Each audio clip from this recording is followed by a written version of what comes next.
Hola amigos, ¿qué tal? Buenos días. Desde que el mundo es mundo, desde que existe la humanidad, el humano siempre se ha preguntado por qué se llevan tan mal o por qué se odian los perros y los gatos. De hecho, tenemos incluso expresiones de llevarse como el perro y el gato cuando entre dos personas nos llevamos francamente mal. En este vídeo os voy a explicar qué hay de cierto en este supuesto odio o manía o llamarlo como queráis, llevarse mal entre perros y gatos, en cierta manera para desmentirlo, pero por otra parte también para no justificarlo, pero sí darle cierto grado de explicación. Vais a ver que hay dos versiones para esto y que en el fondo, como os demostraré, lo que sí que existe entre perros y gatos es un grave problema de comunicación. Y cuando dos no se saben comunicar adecuadamente, entenderéis que parece siempre que se llevan mal. ¿De acuerdo? Pues no me enrollo más y en el vídeo os lo cuento. ¿Qué he querido deciros en la introducción del vídeo? Os lo voy a explicar sencillamente con un ejemplo. No sé si habéis viajado alguna vez a algún país musulmán, digo yo, de la musulmania profunda, de países, por ejemplo, del Golfo Pérsico. Tú cuando visitas, yo he tenido la suerte de visitar alguno de estos países, la tendencia de un occidental, cuando desconoce sus costumbres, es que te presentan a la señora, a la esposa de un señor determinado y vas instintivamente, si tienes poca confianza, a darle simplemente la mano, o si tienes cierto grado de confianza, que ya la has conocido, que ya has tenido algún tipo de relación, vas directamente a darle un par de besos en la mejilla, como cosa tradicional. Esto creo que es algo que hacemos todos los latinos. Si haces esto, te cortan el cuello. El hombre musulmán interpreta que te quiere sobrepasar o que quieres algo más con su mujer.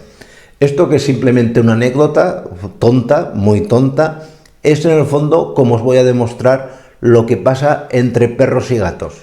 Por ejemplo, cuando un perro agita la cola, básicamente, lo sabéis todos, significa que el perro está contento y está feliz. En cambio, un gato, cuando agita la cola, que la mueve de lado a lado, significa claramente todo lo contrario, que está profundamente enojado. Entonces, por ejemplo, poneros en el pensamiento de un gato que ve que el perro mueve la cola. Lo primero que piensa es que está súper enojado.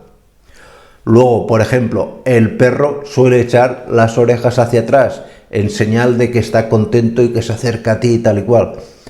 Un gato, cuando está echando las orejas hacia atrás, significa que está a punto de saltar hacia ti, que te va a intentar atacar o que se siente amenazado y que va a responder de una manera extremadamente agresiva hacia ti. Por lo tanto, cuando el pobre gato ve que el perro echa las orejas hacia atrás, dice: madre mía, que este viene a por mí. Esto ya es...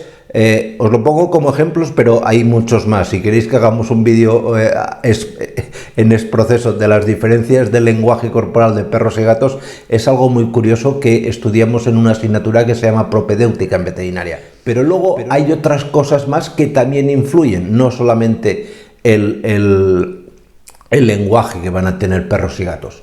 Por ejemplo, la naturaleza de ambos animales. El perro es un animal tremendamente social que procede o que tiene como origen al lobo. Un lobo es un animal que se mueve en grupos, que se mueve varios individuos para cualquier cosa, para cazar, para desplazarse, etcétera, van siempre juntos.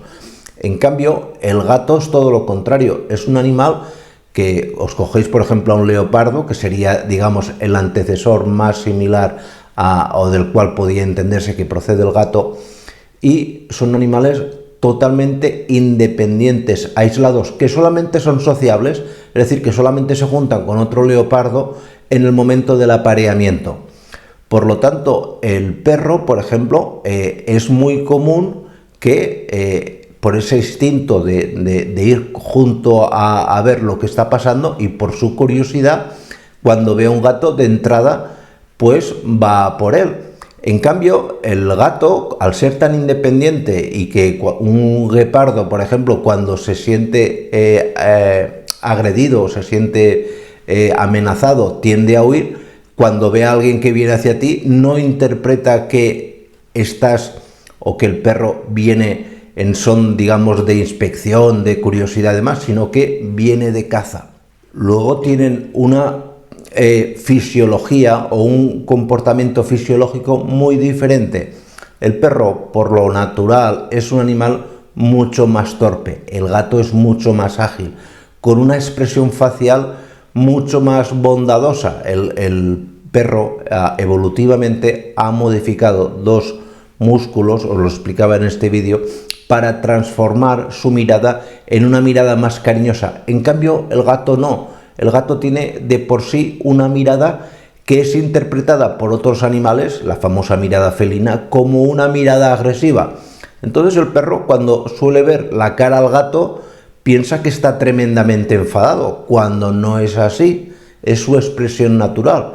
El perro, os digo que no, el perro ha evolucionado, ha modificado dos músculos oculares para que la forma del contorno del ojo sea más redondeada, es decir, una cara, digamos, de entrada mucho más cariñosa y mucho más amigable. Todos estos datos que os cuento vienen un poco a deciros de que en el fondo no existe el odio ni la manía que pueda mucha gente decir entre perros y gatos, sino simplemente que no se acaban de entender. ¿Y qué es lo que ocurre? Y la prueba evidente de lo que os estoy diciendo es cierto, que si tú educas o juntas y educas desde pequeñitos, desde cachorros, a un gato y a un perro, siempre se van a llevar bien. Un perro y un gato que han crecido juntos desde prácticamente el nacimiento son amigos. El perro sabe que esa es la cara que tiene el gato sabe que los gestos que tiene el perro habituales, que para otros gatos son difíciles de entender, son perfectamente comunes y vulgares y que no significan nada más allá de lo que en verdad quieren decir. Ese gato ha aprendido el lenguaje corporal del perro y ese perro ha aprendido la forma, el comportamiento, las costumbres y las tradiciones del gato. Pero nada de odio y nada de manía, no existe, no hay una base genética. El odio solamente lo tenemos los humanos, por desgracia, y cada vez más en esta sociedad es algo más común. Pues nada más, muchísimas gracias y nos vemos en siguientes vídeos. Cuidaros mucho. Chao.